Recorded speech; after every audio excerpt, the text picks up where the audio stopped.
Friends, today we are going to consider the topic on independence and impartiality in arbitration.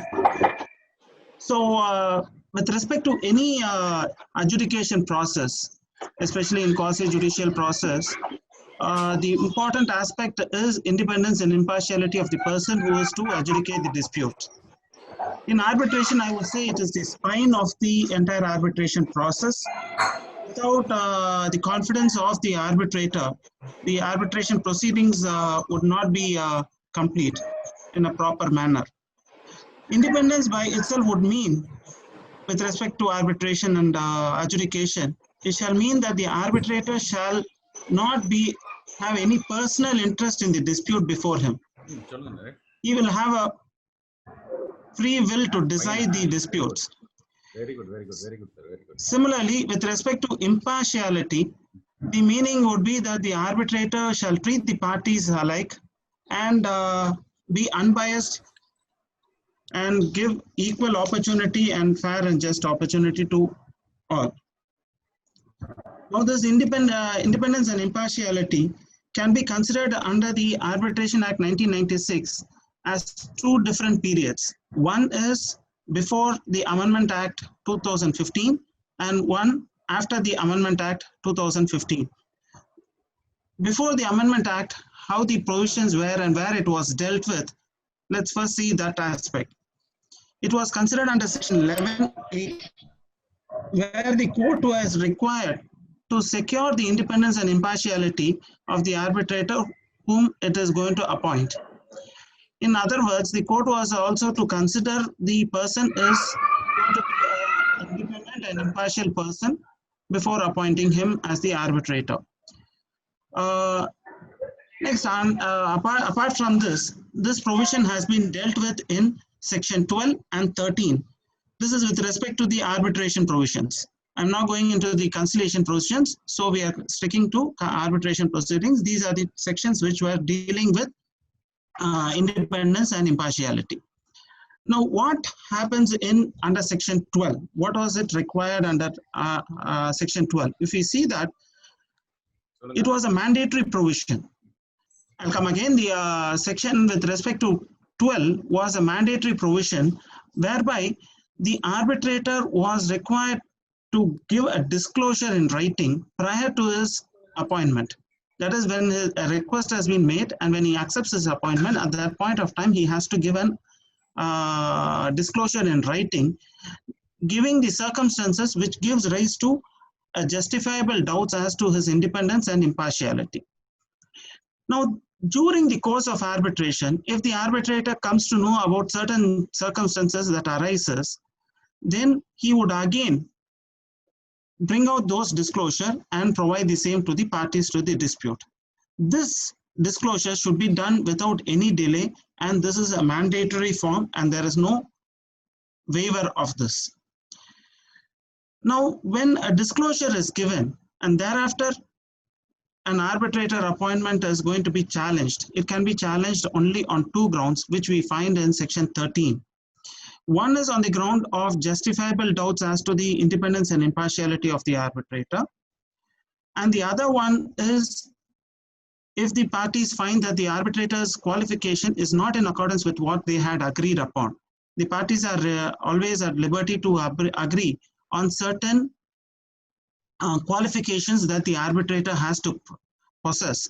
And if they find at a later point of time that the arbitrator does not possess that quality or that qualification, sorry, it's not quality, it's qualification, then they can always approach him to challenge his appointment. Now, the procedure for challenge was also given under section 13 as to how the appointment has to be challenged. The parties, as in most of the sections in arbitration, were given a liberty to agree on a particular procedure under which they can challenge. This was giving the party autonomy, and they have to challenge it within 15 days of them coming to know about the constitution of the tribunal, or on the coming of to aware of the circumstances which arises for a doubt with respect to the independence and impartiality. Once this objection is raised, the arbitrator has got an option of either withdrawing. Of course, his withdrawal doesn't mean that he is accepting to it, which has been provided for under section 15. It only means that he wants to withdraw and he wants the office to continue by some other arbitrator. Similarly, if the arbitrator does not want to withdraw, but he finds that there is no circumstances that exist, then he can continue with the procedure. Here what happens is, in the deprived party can take up this issue only at the time of challenging the award under 34. I will come to it in a couple of slides later as to how and why this provision is framed it in this manner. Rather, I will say that in this particular slide. Now, so far as the old act is concerned, or the prior to the amendment is concerned, these are the points that we have to consider. First and foremost, the party autonomy, such as any person can be appointed as an arbitrator, and the parties can agree on the procedure to appoint the arbitrator. So the party's autonomy is given utmost importance. Next is, the arbitrator has to disclose the circumstances which may affect his independence or impartiality before the appointment and or as and when it arises. Now here we need to understand one aspect. It is the arbitrator's duty to come and disclose the circumstances, what are all that are available to him. Whatever he feels that those are circumstances, he has to come and give. It is not available that there are certain specific grounds under which the disclosure has to be given, and that has to be provided by the arbitrator. It was simpliciter mentioned that whatever the arbitrator finds that would affect his independence or impartiality, he should give a disclosure. So in other words, the term was very wide and every other aspect could be brought into this aspect. The next important aspect is, well, challenging the grounds for justifiable doubts. We saw earlier, it has to be made under section 13. And in case of an unsuccessful challenge, it can be raised under 34. The important point here to be noted is, bias is the important aspect when it comes to the independence and impartiality. Bias, I would always say, does not have its own legs. It has to be established by way of an award. So a person, if is an arbitrator, if we find him as biased, we bring it to him and he says, no, I'm not biased, I still proceed with the arbitration. That bias will ultimately come up in an award. Until that award comes in, we will not have a conclusive proof that the person or the arbitrator is under bias. So supposing we'll take an example, like the claimant finds that the arbitrator is biased towards the respondent, and the claimant challenges the arbitrator's appointment, saying that he is biased and he has found some circumstances that exist which is affecting the independence or impartiality of the arbitrator. The arbitrator goes to the challenge and finds that there is no such circumstance that exists, and he closes down the challenge. Now, ultimately, the arbitrator allows the claim. Now, what happens to the suspicion of the claimant? It goes with the claim award. So that's what is important. What is important here is a claim for independence or impartiality of an arbitrator is only based on a presumption, and it is not a conclusion by itself. This proposition of law was well admitted at the time of the Act of 1996, which came into force, that is prior to 2015.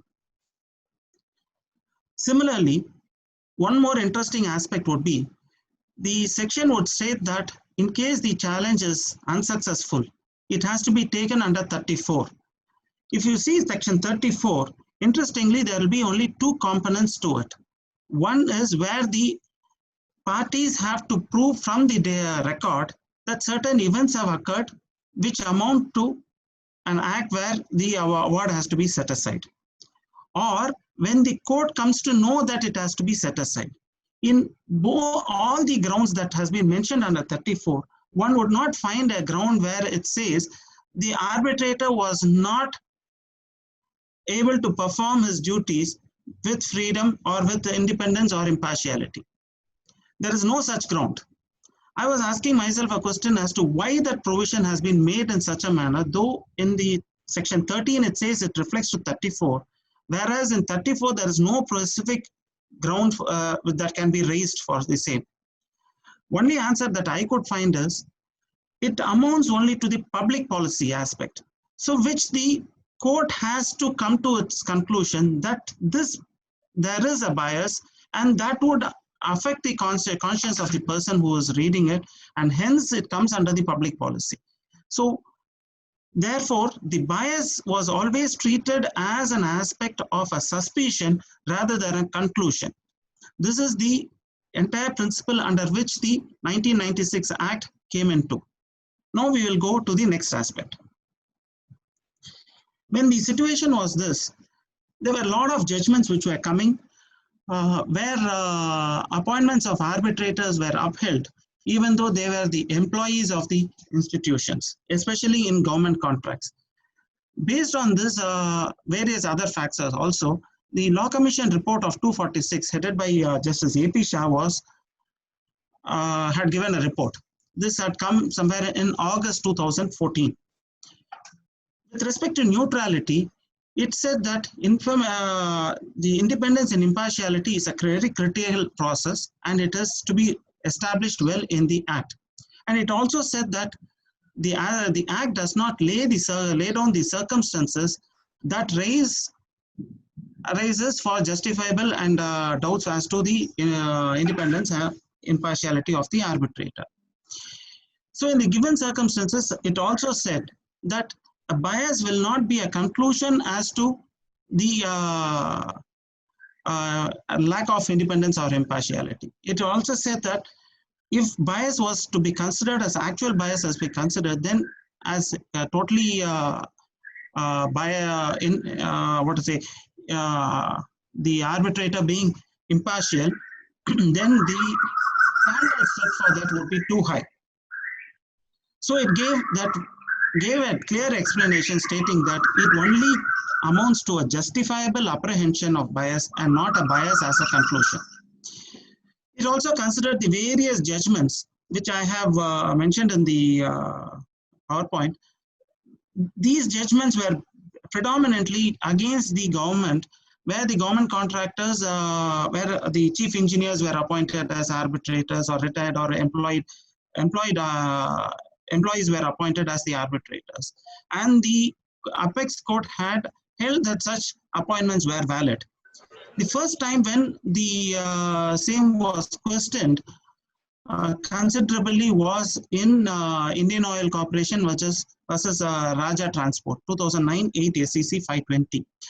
In this case, it was held that the employee should not be the arbitrator, and thereafter he should only be, they said that the employee who is appointed as an arbitrator shall not be directly involved in the dispute that has arisen, or the person who is in charge of the dispute should not be his higher authority, or rather the arbitrator should not be a subordinate officer to that.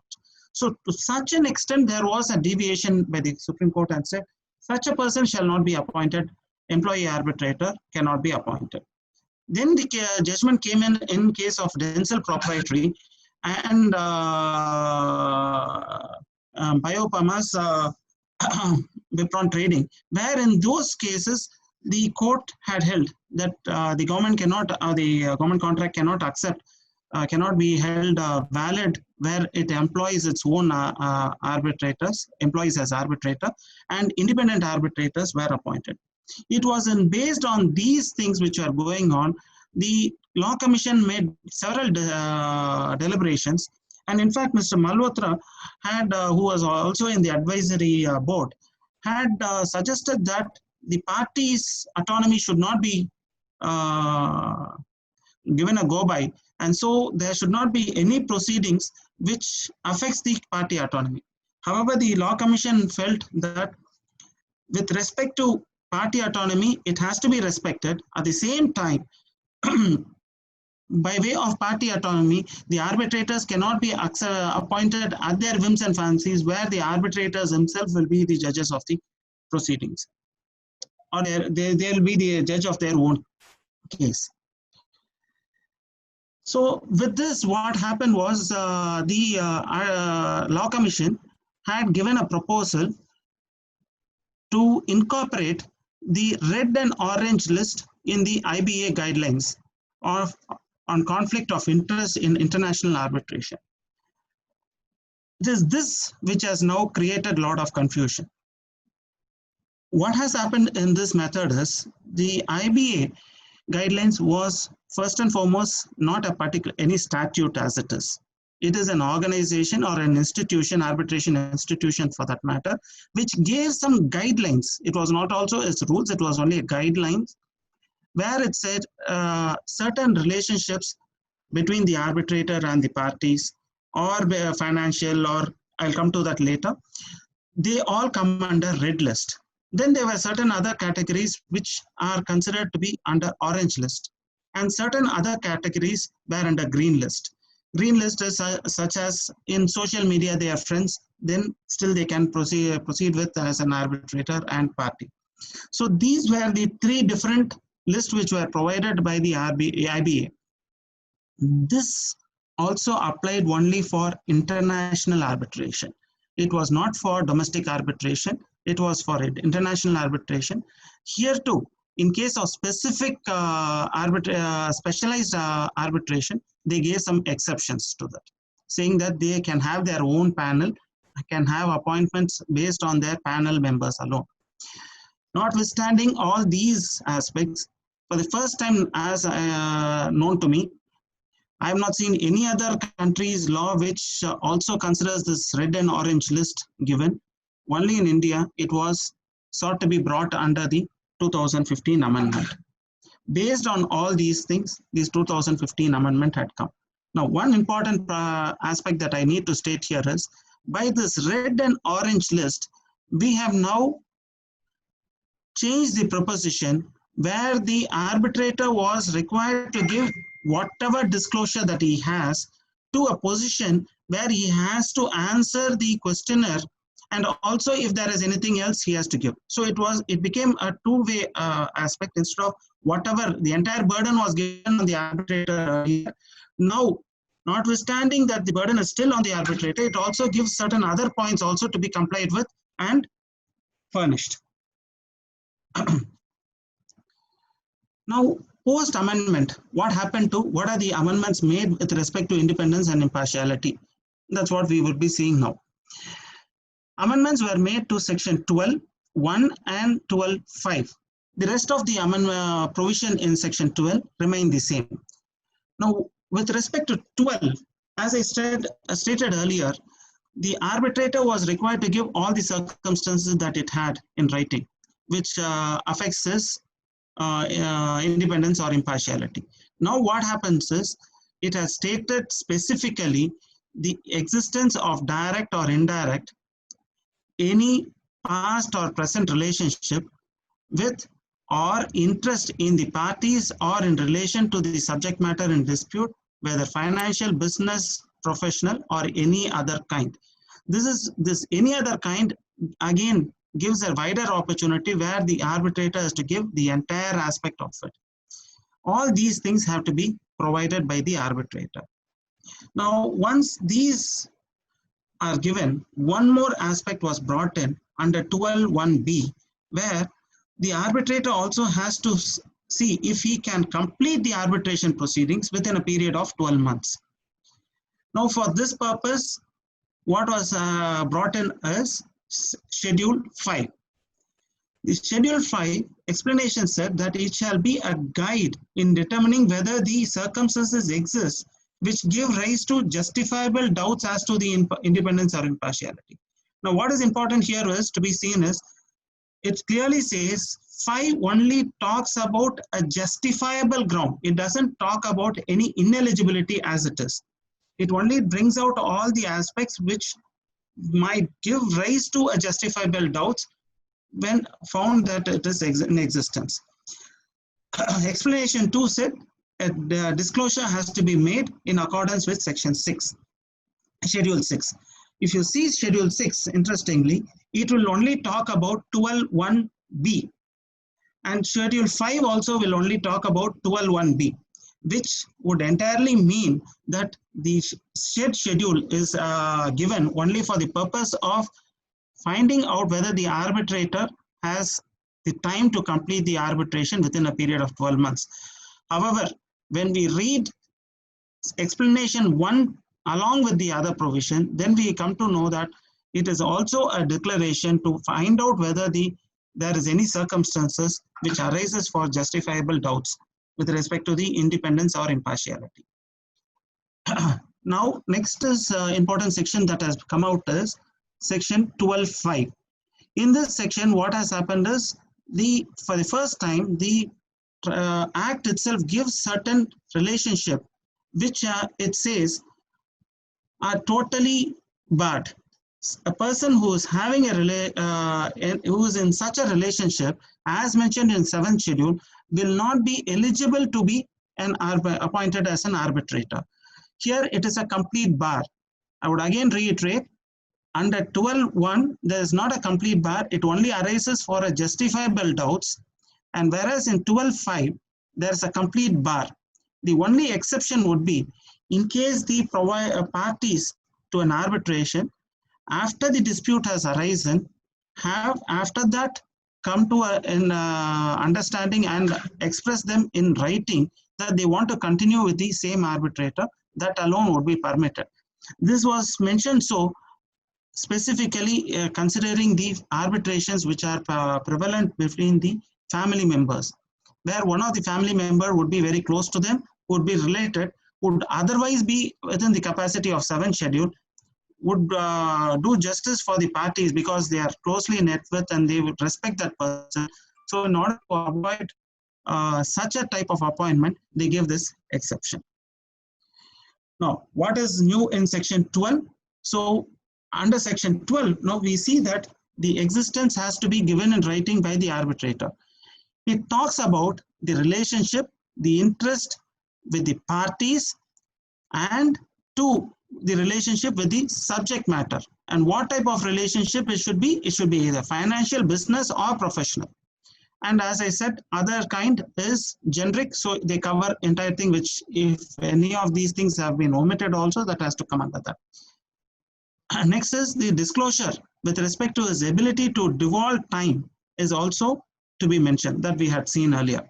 So schedule 5 will be a guide in determining the existence of justifiable doubts, and form mentioned in schedule 6 will have to be provided in that form. Now, with 12(5), we saw the ineligibility of the arbitrator.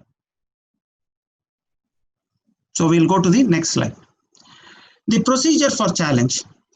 Again, here we have to see that section 13 was not amended at all. It remained the same.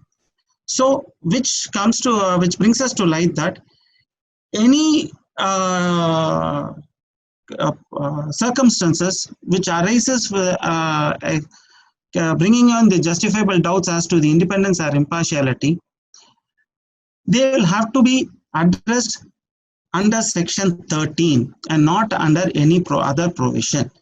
Now, we have to see that whatever has been mentioned under schedule 5 and whatever the justification has been given or the circumstances mentioned has been given, if it does not fall under schedule 7, then those will be challenged only under section 13 and not in any other provision. For that matter, if the section had been left as it is and read as it is, even those the ineligibility mentioned under schedule 7 would also come under section 13 alone. However, HRD Construction Corporation case has made a deviation. His Lordship Justice Rohinton had mentioned that the arbitrator becomes ineligible, and so in such cases it need not go before under 13, it is straight away they can come for a change of mandate under 14. In all other circumstances, the challenge to the appointment of arbitrator has to be made only under section 13. In fact, in yesterday's meeting, Justice Kaul had answered a question with respect to where it has to be raised. He had also said that it has to be raised only under section 13. And interestingly, he is also party to the judgment in HRD Corporation, which laid down that you have to raise it in case of section schedule 7 grounds. It has to be under section 14. Now, with respect to 14, it talks about change of mandate. I would also say that 14.1 is also in another manner very much apt and applicable. For the reason, under schedules to schedule 7, the arbitrator becomes ineligible, which is also mentioned in 12.5 of the Act. That being so, the arbitrator de jure becomes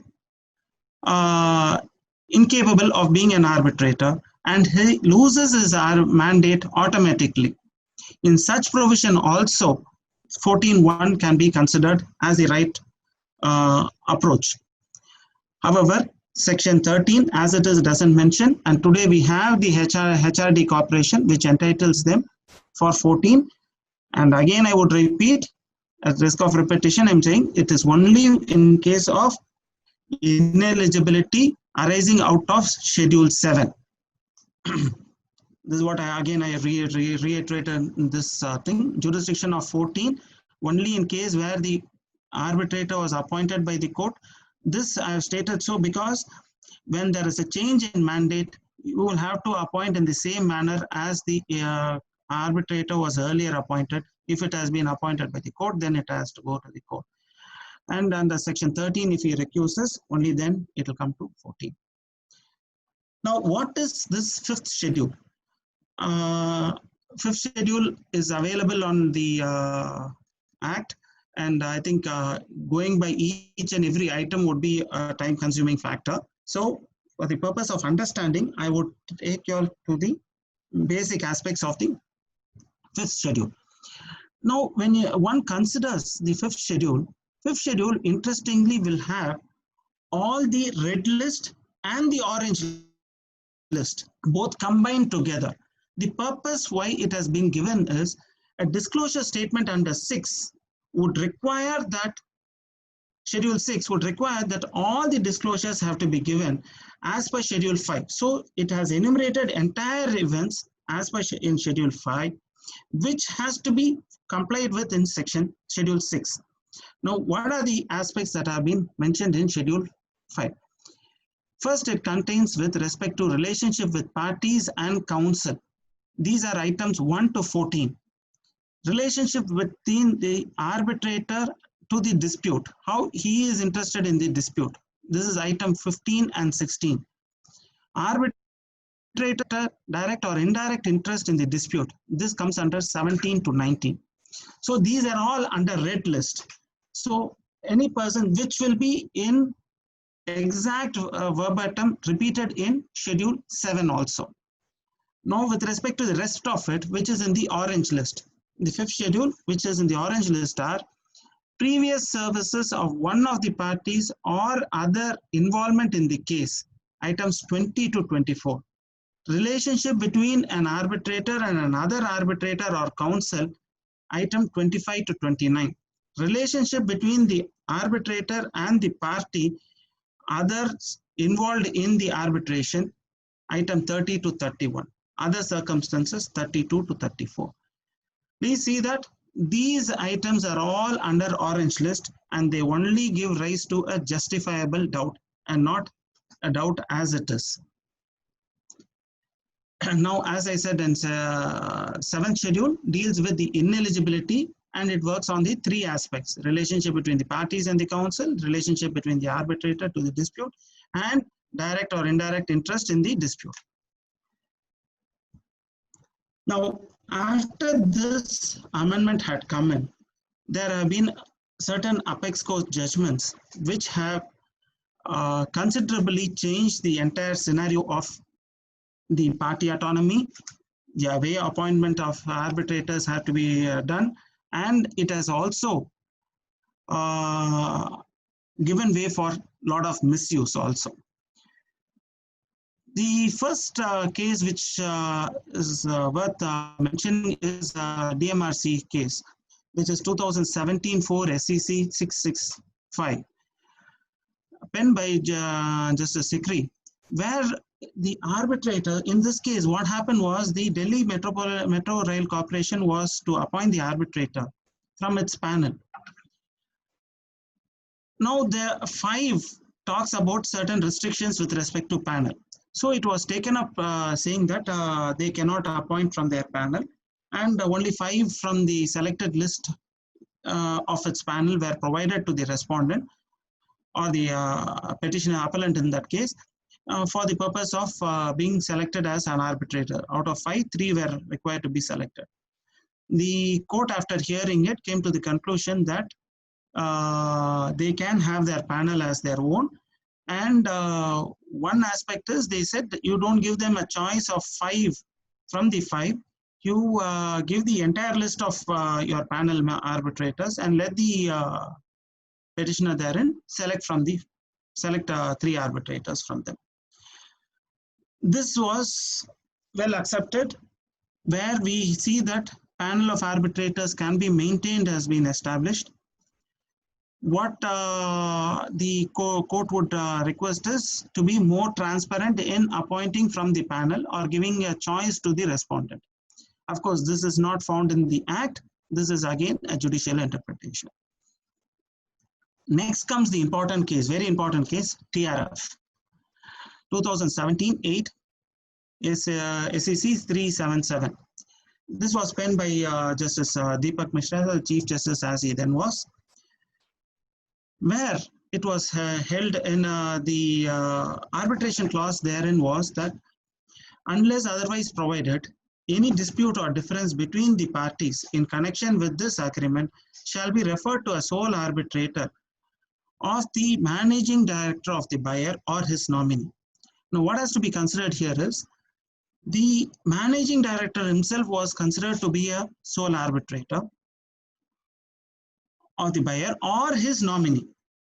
So the court went into the interpretation saying that the managing director can be the arbitrator or his nominee alone can be the arbitrator. So the arbitrator here would be the person in charge of the entire proceedings. He would be a party himself. He is the beneficiary of the arbitral proceedings. He will be the ultimate person who is going to pass the award also. So he will be a judge of his own case, and which is clearly attracted by the 5th schedule or the 7th schedule, and hence he'll be ineligible to be appointed. And it also further went on to say that since the managing director is ineligible, he also cannot nominate an arbitrator. So this, for the first time, a principle has devolved such that not only from the ineligibility of the arbitrator, the shift has been made to the ineligibility of the appointing authority. Now, one has to consider here that Section 11 provides that any person can be appointed as an arbitrator, and it also says that a person, the procedure for appointing an arbitrator can be agreed upon by the parties. Now, one restriction which was brought in by the Schedule Amendment Act is, which is under Section Schedule 7, is direct relationship. They made a condition that these people won't be eligible. Nowhere it was brought in that the appointing authority will become ineligible. Now, here is the case. First, for the first time in mild manner, they said that since the managing director became ineligible, he also loses his power to appoint an arbitrator. So it is comes under the ineligibility aspect, and so the appointment cannot be made by the managing director. Now, HRT construction came in subsequently. It is citation is 2018-12 SEC 471. It was penned by Justice Rohinton. The aspect of the justifiable doubts and the ineligibility was brought in. Their lordships went on to say that section 12(5) portion of it deals with, which are coming under 7, will deal only with a total ineligibility, and with respect to the others, they only talk about a justifiable doubts as to its existence. Friends, I've been repeatedly saying that justifiable doubts as to its existence, because what is happening now is anything and everything which comes under the orange list is also tried to be brought in under schedule 7, saying that it is all mentioned in one schedule, that is 5. So they all are merged together, and hence it has to be considered. It is not so. The certain items mentioned in schedule 7 will have a separate ineligibility. The others are only with respect to justifiable doubts. And it also stated that in case of ineligibility, the parties need not go in for section 13. They can approach the court for under 14(1) for change of mandate. And they reserve their opinion with respect to schedule 5. However, they said that schedule 1 to item 1 to 19 of the fifth schedule are identical and to 7, and they are only for the purpose of disclosure, and thus that should not be merged with the other provisions. Now, based on this, the first misuse that we can say is in Bharat Broadband Network, which came up for before the court in 2019 and reported in 2019 5 SEC 755. In this case, interestingly, Bharat Broadband was the appointing authority, and it had appointed one of its employee, and the respondent also had, United Telecoms had also filed its statement. Nowhere it had objected for the appointment of the arbitrator. It was not challenged. However, for some reason, after TRF judgment, the Bharat Broadband came into a position of challenging the arbitrator appointed by it, saying that he is an employee and he cannot be an arbitrator, and such an appointment is invalid. So it has to be not considered, and the validity of that appointment has to be nullified. Now, this was interestingly opposed by the respondent, saying that it has given a consent in the form of filing an objection to the main merits of the case, and it did not choose to object to the appointment of the arbitrator, and the same would amount to a waiver. Now, while deciding the case, the courts held that the waiver has to be specific in the form of writing, and it cannot be just by filing of a pleading. It cannot be said that they have waived, and the court had gone to the extent of saying that the appointment was in fact not valid, and they had changed the nullified the appointment and asked for a fresh appointment. The final judgment that I would be placing today is Parkinson's. This has created much confusion, rather added more fuel to TRF. This was decided by Justice U. Lalit and Indu Malhotra in 2019 SEC Online SE 1517. In this case, the dispute resolution clause was, about disputes or differences shall be referred to for adjudication through arbitration by a sole arbitrator appointed by the chairman and managing director of SEC within 30 days. Now here the court held that the chairman and managing director is a person who is interested in the outcome of the award, as he is the person who is given the authority to appoint. It relied on TRF and said the chairman and managing director cannot be appointed as an arbitrator, and so the analogy goes along with it, saying that a person who cannot do an act by himself cannot also entrust it to another person to do it. Based on that, it had said that since the managing director was ineligible to appoint an arbitrator, ineligible for being an arbitrator, he can also not be in a position to appoint an arbitrator. In other words, it said a person who is interested in the outcome of the award cannot be the appointing person. This, my friends, would totally tarnish the party autonomy in appointment of arbitrator, and this has to be brought in again. And as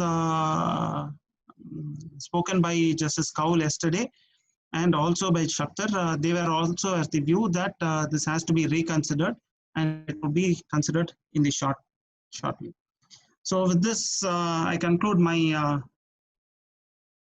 submissions, whatever I had in my mind. Any doubts or any questions that you may raise. Sivashanmugam, you can take some questions. If anything is posted in the chat box, or you can One second. all the people so that if they are ready, they can cover it. One question I have from one Mr. Anand is, can the independence and impartiality be a subject matter of a challenge under section 34 on an experts award? On an experts award. The arbitrator being an expert in the field. Yes, once they want to challenge it, they can always challenge, but how successful they are going to be will be a question, because the important aspect here is how far bias is going to be established is question set. If they are able to establish bias, though it is an he may be, the arbitrator may be an expert in that field, but then if the arbitrator is it is established that the arbitrator was biased, then definitely and the court finds that it is biased and it affects its conscience, definitely it can interfere.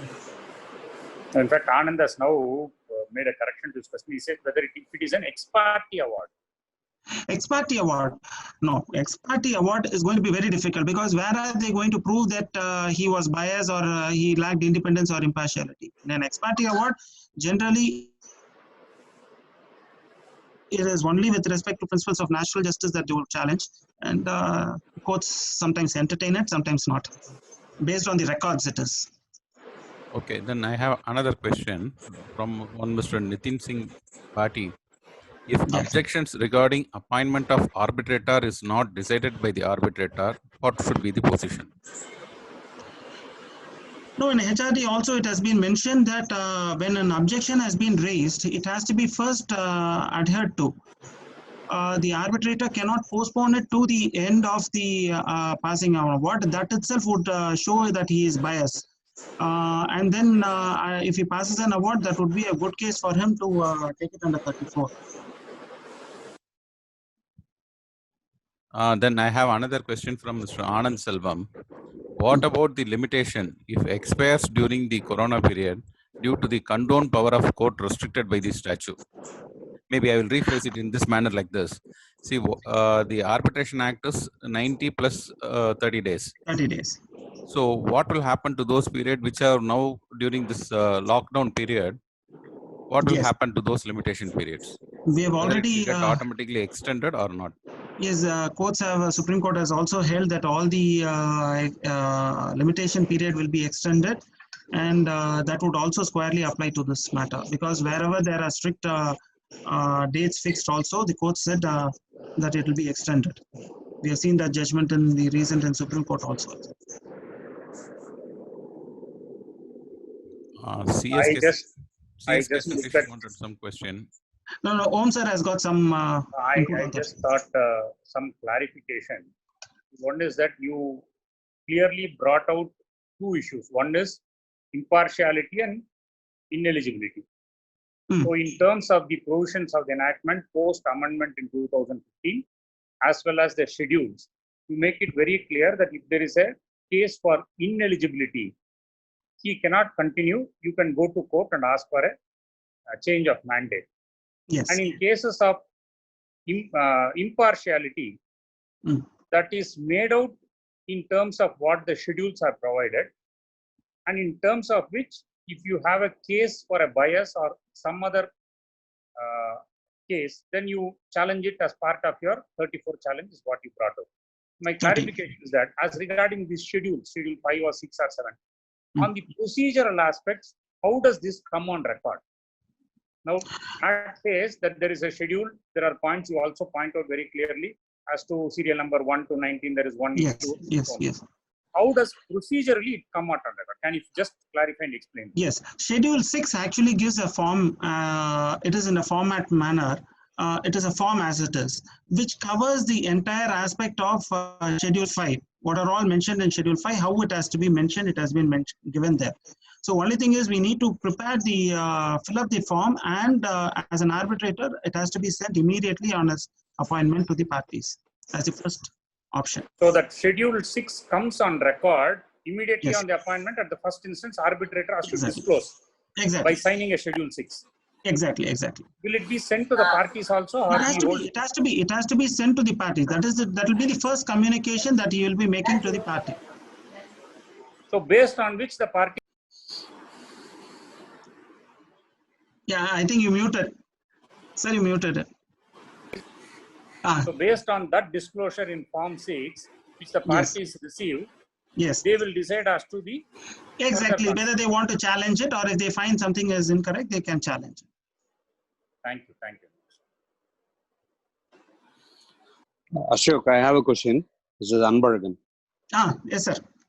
See, actually, suppose if sixth schedule, if the notice declaration is given by the arbitrator, later if he becomes partial towards one, or if he is taking a bias, then what is the position on that? So I will frame your question in two parts. One is the circumstances arose which later on becomes comes to this position that he will come under one of the justifiable grounds. In that case, what happens is, as soon as he comes to such a position, he has to come forward and give his disclosure. So the situation may arise, certain situation may arise even subsequently. When it comes out subsequently, he has to make that disclosure. That is one aspect. The second aspect is, if the party finds, even after the disclosure is made, that there are certain circumstances that has arisen which shows that he is impartial, from the date of that knowledge, they have to file an application that he is partial or not independent, and that application has to be made within 15 days from their knowledge. That is under section 13, is it? 13. Okay. Thank you. Yeah, fine. Ashok, there are two other couple of things. Yes. One, Mr. Chelli Muthu has asked, is the Supreme Court verdict extending the limitation during the lockdown reported? I think it was not reported. It had come out in. I think it's circulated. Even Asiva, you also had it, right? I think it's circulated in almost all the social media. Yes. That decision is there in the Supreme Court website. It is in a suo motu writ petition. We can share it in the group also. It is a decision which is available in the Supreme Court website. It is also available in Bar and Bench app that is available with the latest judgments. It is available in that also. Okay, thank you. Okay, then another, Saravanan Dandapani has asked on another thing. Yesterday's judgment by Supreme Court that non-participation in arbitration proceedings result in waiver of rights to raise objections after the award. In a particular case, appointment hit by Parkinson's case, but service was completed. Respondent has not appeared. Whether award could be challenged on the ground of ineligibility. The ineligibility is a de jure aspect. It is the arbitrator becomes de jure incapable. Though he might, the respondent might not have appeared at that point of time and raised this question, there is no question of waiver. The waiver cannot come in. In fact, it has been very clearly stated in Bharat Broadband by Justice Rohinton, there saying that the waiver has to be explicit in writing. So violation under 7th schedule shall be only in case, only exception would be only in case of in writing, that too which has taken after the dispute has commenced. So in any other waiver would not, in my opinion, affect the raising of that point of ineligibility. Okay, 1 second. I'll unmute Satish. Satish has got some question.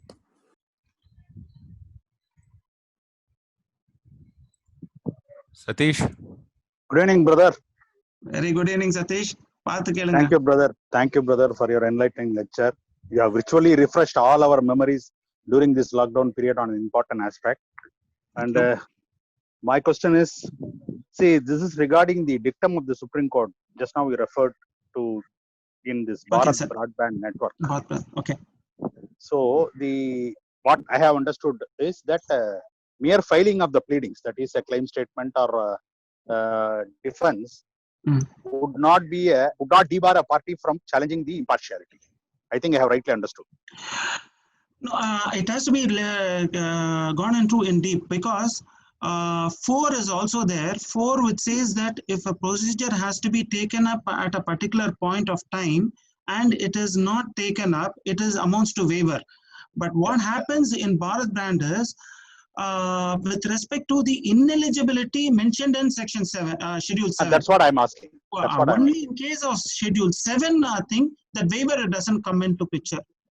No, normally what happens is, to say like in port trust case or NLC or in railways, as we all know, normally they appoint their own subordinates. Yes. The notice comes to the litigant. Litigant, before contacting us, he informally writes some letter saying, kindly give some time, I have to contact my lawyer, something like that he writes. Then he comes to us. And instances are not few where some junior counsel, they file their claim statement. Fine. In such a situation, just I'm thinking loud about the respondent. See how long the respondent should be kept under the threat. That claimant may at one point of time turn around and say, notwithstanding I have filed my claim statement, now I am supported by the verdict of the Supreme Court, by and in which I can still question your impartiality. Yes, that is exactly broadband. Broadband case is exactly that. Bharat Broadband case is exactly that.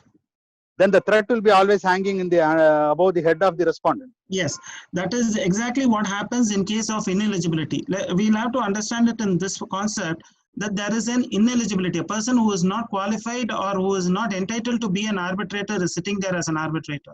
Then in such case, whatever he does is a void one. So ultimately that can be raised at any point of time. That is the jurisprudence under which Bharat Broadband had come in. So that ineligibility concept, the aspect can be questioned till that last moment, that is even day before. Exactly. When it comes to ineligibility, it can be questioned. There's no question of waiver excepting when it is in writing after the dispute. Then it will be preferable for that such of those arbitrators to get a consent from both parties, is it not? Definitely, they have to get a consent after the dispute has started. Okay. Thank you. Very kind of you. Thank you. Ashok sir, good evening. This is Ilamohan again. Good evening, sir. Sir, this is a wonderful presentation. Thank you. Thank you. In a simple language, you made us to understand what is section 12, 13, and 14, and as well as schedule 5, 6, and 7. My question will be what is the stages? Whether I can raise the independence and impartiality of the arbitrator even after submission of written arguments and matter is posted for orders. If I come to know something about this integrity, whether I can raise as a question even after that? Is there any section 3rd? The provision would say that you can raise it. You have to raise it within 15 days, and it also says within 15 days from the date of you coming to know about his lack of independence or impartiality. Yes, sir. Yes, sir. So you will have to establish that you came to know about it only at that point of time. It is only that is required. Yes. That cannot be in a pre-trial, post-trial, or nothing like that. Nothing like that. It has to be, knowledge has to be established. Okay, sir. Thank you. Yeah. As such, there is no questions. Okay. Then Om, you can take over. There are many messages which actually congratulate the presenter of the session, Mr. Ashok Pati. Many have said it is a very good session. And thank you. On a very small topic, you have given us a very good enlightened thought for the day. So with this, we will end today's session. We are looking forward to more of such sessions in future. As a next immediate session, we are having a program tomorrow evening again. There will be a session on enquiries and orders relating to interlocutory applications. So we hope that it will be more an enlightening session, more to the subordinate practitioners at the subordinate bar and also before the civil courts. So that will be presented by Dr. N.V. Badarinath, the presiding officer of DRT1 Chennai.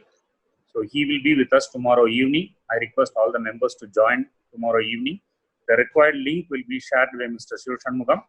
And the topic for tomorrow's session would be enquiries and orders relating to interlocutory applications.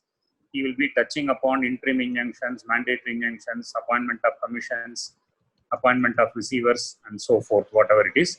So please join us tomorrow. Thank you for the day. Thank you very much.